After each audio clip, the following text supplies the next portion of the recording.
మీ business ఏదైనా మీ ఊర్లో promotion చేయాలంటే అది సుమన్ టీవీతోనే సాధ్యం. ఇప్పుడే సంప్రదించండి. హాయ్ హలో నమస్తే, వెల్కమ్ టు సుమన్ టీవీ. నేను మీ శివకుమారి. ప్రజెంట్ అయితే మనం కందుకూరు నియోజకవర్గం కందుకూరు మండలం పెద్ద ఓగురు దగ్గర అయితే ఉన్నాం.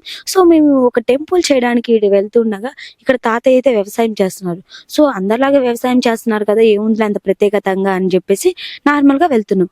తర్వాత మాకు తాతయ్య నించోగానే మాకు అర్థమైపోయింది. స్టిక్స్ పట్టుకొని నించున్నారు. ఏంటబ్బా తాతయ్య ఇలా నించున్నా చూస్తే కాలు లేదు. అసలు ఏంటి తెలుసుకుందాం అని వస్తే చిన్నప్పటి నుంచి వ్యవసాయం అంటే చాలా పిచ్చి. ఇంకొక పని ఏం లేదు, వాళ్ళ వృత్తే వ్యవసాయం అంట. వ్యవసాయం చేసుకుంటూ బతుకుతూ బాగా ఉండేవాళ్ళు.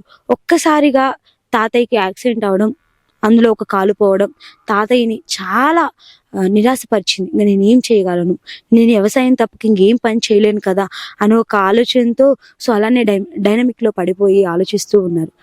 ఒక్కసారిగా నేను ఎందుకు చేయలేను, ఇదే కాలు ఉన్నప్పుడు చేశాను కదా, కాలు లేకపోయినా నేను చేయగలుగుతాను ముందుకు వచ్చి మళ్ళీ ఈ తాతయ్య వ్యవసాయాన్ని అయితే అలా కొనసాగిస్తున్నారు. సో ప్రజెంట్ అయితే తాతయ్య ఇప్పుడు వ్యవసాయం చేస్తున్నారు.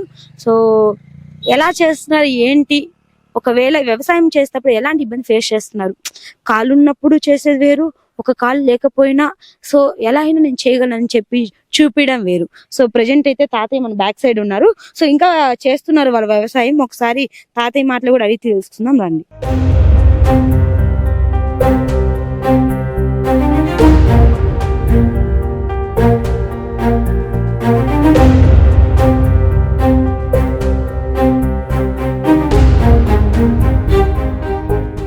చెప్పాను కదండి, ఇప్పటి వరకు ఎవరు ఆ తాత గురించి అని చెప్పి మీరు కూడా వెయిట్ చేస్తూ ఉంటారు.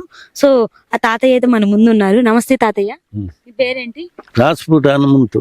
అవును, అసలు మీరు చిన్నప్పటి నుంచి వ్యవసాయం చేస్తున్నా అని చెప్పారు కదా, ఎప్పుడు యాక్సిడెంట్ అయింది? ఇప్పుడు 15 సంవత్సరాలు. 15 సంవత్సరాలు అవుతుందా? ఎలా జరిగింది తాత? మోటార్ సైకిల్ 2 రావటం అంతవరకు కట్టాయి. అయ్యో, ఇంకంతే. మొత్తం తీసేసారా? ఆ చప్టికి అయిపోయి తీసేశారు. కావాలి మంచి డాక్టర్ కోమటి చెట్టు అయినా మంచి మార. అంతకు ముందు ఏ పనులు చేసేవాళ్ళు? ఇదే వ్యవసాయంలో ఏ ఏ పంటలు వేసేవాళ్ళు? మేము వంకాయలు, చిక్కుడుకాయలు, బెండకాయలు ఈ పొలంలో అన్ని వేసేవాళ్ళు. అప్పుడు ఎండాకాలం, ఇప్పుడేమో ఊరి నాటుకుంటాం. సో కాలు పోయిన తర్వాత నేను ఇంక పని చేసుకోవాలి అని ఆలోచన రాలా? ఇంకనేం లే, ఇంక నిధి కానీ పెట్టుకుని ఇదే. సో ఇబ్బంది అవ్వలేదా? స్టార్టింగ్ లో ఇబ్బంది వేసిందా? అప్పుడు ఏముంది ఇంక ఇబ్బంది అయిన మామూలు కాళ్ళు నడిస్తేనే వాస్తున్నాయి, పాచినట్టు ఉంటది అని చెప్పేసి ఇబ్బంది పడుతుంటాం కదా. చేస్తాం కదా, కొట్టుకుని నొప్పి ఇంకంతే. నొప్పి బాగా పెయిన్ వస్తుంది. అప్పుడు ఆ మందు తెచ్చుకుంటాను. నన్ను పెట్టుకుని పని చేసుకోవచ్చు కదా తాతయ్య. తల్లి వాళ్ళు ఎంత అంటే అంత అడుగుతుండారు. అందుకని చెప్పేసి కాలు బాలపడి ఒక్కరు చేసుకుంటున్నారు. అడుగుతుండారు ఆడ ఒక్కరు చేసినందుకు. అరాకరా నాకు ఉండదు, అరాకరా చేస్తే వాళ్ళు అవుతు నోరు పట్టినట్టు అడుగుతాం. అందుకని నేను కూర్చొని అల్లాడుతుంది. అయితే ఎంత సంపాదిస్తారు తాత ఈ పొలం మీద? ఎంత సంపాదిస్తాం కాలం ఒక 30-40. మీరు ఒక్కరే సంపాదిస్తారా? అమ్మ కూడా హెల్ప్ చేస్తుంటారు? పని చేస్తా, గొడ్డలు మేము చాకలు కదా, గొడ్డలు బెండుతుంది. 2, 3, 4 ఆడవాళ్ళే, ఇంక ఇంట్లో ఊరి ఉతుకం. అయ్యా మీకు కొడుకులు 4. ఓడు చెప్పలాడు, ఓడు మనకు దిక్కు.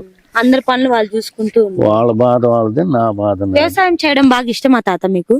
నా నరకు దున్నేదానికి అన్ని నాకు ఇష్టం. మేము మొత్తానికి దున్నేవాడిని. సో ఇప్పుడు మామూలుగా మనం కాలు నడిస్తేనే పాచినట్టుండి ఇబ్బంది అవుతుంది కదా, ఇప్పుడు అలా ఇబ్బంది ఏం లేదు కదా? ఇప్పుడు కాలు ఏమి ఇబ్బంది ఏమి పెద్దగా లేదు. ఒక్కొక్కసారి వసద్ది నొప్పెట్టట్టు కొట్టకలాడద్ది. ఇది మొండెం. సో ఇప్పుడు వరి అంటే సింపుల్ గా వెళ్ళి వేస్తున్నారు. సో వంకాయలు వేసినప్పుడు, లేక పత్తి వేసినప్పుడు, మిరపేసినప్పుడు అవి మాయమ్మ చేస్తుంది. కాయలు కొయ్యను నేనేం కోసేవాడు కాదు, పెట్టేవాడు కాదు. వరక పని నీళ్ళు బోలు కట్టేవారికి నా వంతు. సో ఇబ్బంది అవ్వదా తాత?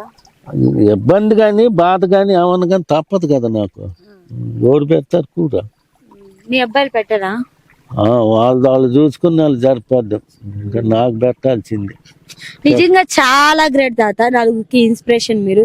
ఎందుకంటే ఈ రోజుల్లో కాళ్ళు చేతులు ఉన్నా కూడా కొంతమంది చదువుకుంటానికి వెళ్తున్నారు, సో ఇలాంటి పని చేయడం లేదు, కానీ మీరు ఉండి చేస్తారు. నిజంగా చాలా గ్రేట్ తాత. దేశంలో నేను కాలు పోయిన వాళ్ళు ఎంతమంది చూసి ఎవడు పని చేయడు. దాని తప్పక మా ఊళ్ళో 2-3 పోయి ఉండే, ఎవరు పని చేయరు, వాళ్ళకి ఏం అవసరం ఉంది, మాకు జరగదు, ఏం చేస్తా. ఇంకో పని చేసుకోవచ్చు కదా తాత ఏదన్నా. ఇంకేం పోయి చేసేది నేను, కూలికి పోయితే మనం పనికిరాము. కాకపోతే కూర్చొని చేయమంటే చేస్తా అంతవరకే, కానీ ఎవరు మనలో చేయవద్దు. అప్పటి నుంచి ఇంక ఇవే చేస్తూ ఉన్నా. ఇదే కనిపెట్టుకుని ఇల్లు, ఇంకంతవరకే మన పని. చూసారు కదండి, వేరే పని చేసుకోవాలన్న ఆలోచన లేదు. ఎందుకంటే సో ఎవరు పిలవలేరు, ఎందుకంటే నా పరిస్థితి ఇది, నన్ను చూసి వీళ్ళేం పని చేస్తారా అనే వాళ్ళే కానీ నన్ను ఎవరు పిలవరు అని చెప్పేసి తాత చెప్తున్నాడు. నష్టమో కష్టమో ఈ వ్యవసాయంలోనే ఉండి చిన్నగా ఇదే చేసుకొని దీని మీద వచ్చిన ఆదాయంతోనే మేము బతుకుతామని చెప్పి తాతయ్య అయితే చెప్తున్నారు. ప్రజెంట్ అయితే సో ఇలా చాలా గ్రేట్ అనిపిస్తుంది. కాళ్ళు లేకపోయినా సో ఎలా అయినా చేయగలనని చెప్పేసి వ్యవసాయం చేస్తూ నలుగురికి ఇన్స్పిరేషన్ గా ఈ రోజు తాతయ్య అయితే నిలిచారు. సో కాళ్ళున్న మనమే జాబ్ చేయాలి అలా అనుకుంటాం, కానీ వ్యవసాయం చేయాలని అసలు ఆలోచన రాదు. సో బట్ తాతయ్యకి వచ్చిందంటే నిజంగా చాలా గ్రేట్. సో ఇంకెందుకు ఇలాంటి అప్డేట్స్ కోసం చూస్తూ ఉండండి మీ సుమన్ టీవీ. కెమెరామెన్ చందుతో నేను మీ సుకుమారి.